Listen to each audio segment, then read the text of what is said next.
Magandang umaga po mga bossing. Yung ating Honda Civic LXi ay nakauwi na po sa ating garahe. Ito na siya ngayon, no? Ayan. Ngayon, naka-LCE na rin mga bossing. Ayun, oh. Yun. Nakatuhok na rin mga bossing.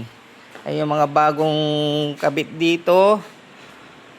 Naka-rain visor na rin sa likod. Ayan, oh. Poging-pogi. Original yan na rain visor EGR.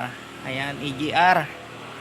Bossing ang tatak. Ayun, nakauwi na sa wakas. Gawa ng ito pinatop overhaul natin to.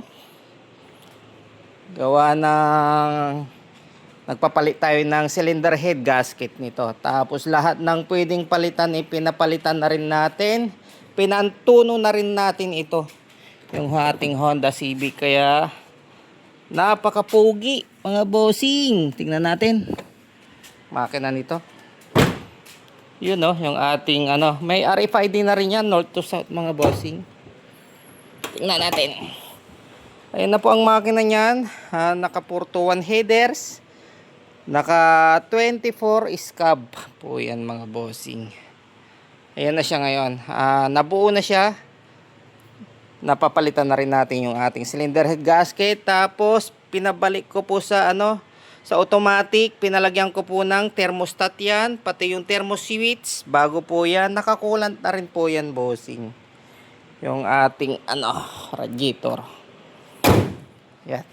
Napakapuging Honda Civic LXi po yan na manual transmission, all power, nakarehistro. Napakaganda ng loob niya mga bossing. You know,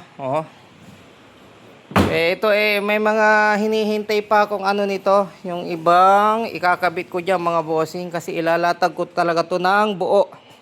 Kasi naumpisahan na, napagawa ko na yung mga dapat gawin.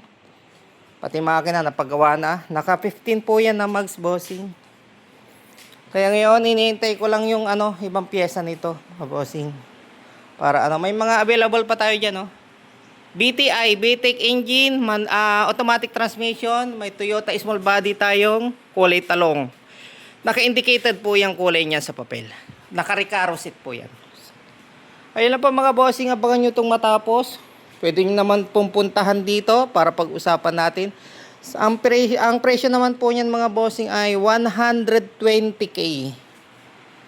Yung ating Honda Civic LXi. 120k po yan, bossing. Ayun lang po, mga bossing. Maraming salamat po. At least nakauwi na sa ating garahe.